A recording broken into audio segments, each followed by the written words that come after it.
শুটিংয়েই কেটে যায় সময়, তারই মাঝে উন্নস্বাদের বিরতি নিয়ে রবিবার মাঠে নেমে পড়লেন টালিগঞ্জের তারকারা। গীতাঞ্জলি স্টেডিয়ামে আয়োজিত হলো তারকাদের ক্রীড়া প্রতিযোগিতা। উদ্বোধন করলেন প্রসেনজিৎ চট্টোপাধ্যায়। পরিবারের লোকেদের সঙ্গে নিয়ে পিকনিকের মেজাজে আর্টিস্ট ফোরামের সদস্যরা হাজির রইলেন খেলার মাঠে। এটা আমাদের গ্ল্যামার স্পোর্টস বলতে আমাদের আর্টিস্ট ফোরামের এটা ইনিশিয়েটিভ, এটা 3rd ইয়ার এবং আজকে প্রায় 500-র কাছে পার্টিসিপেন্টস এখানে খেলছেন। এবং আমরা কি করেছিলাম, অনেকবারই ভাবি যে আমাদের যারা মেম্বার্স তারা তো আছেন, কিন্তু তাদেরও তো একটা ফ্যামিলি আছে উইচ ইজ এক্সটেন্ডেড ফ্যামিলি।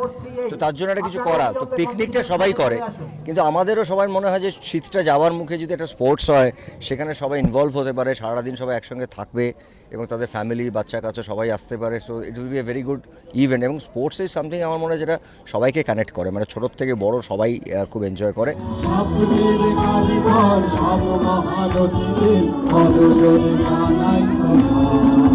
ভীষণ ভালো লাগছে, কারণ আমি এই গ্ল্যাম স্পোর্টস লাস্ট 2 বছর আমি থাকতে পারিনি, তো এইবারও বাইরে ছিলাম, চলে এলাম দৌড়াতে।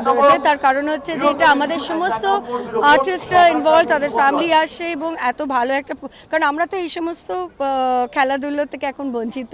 আমরা এই যে প্রতিযোগিতা স্কুলে করতাম, এখন তো হয়ই না।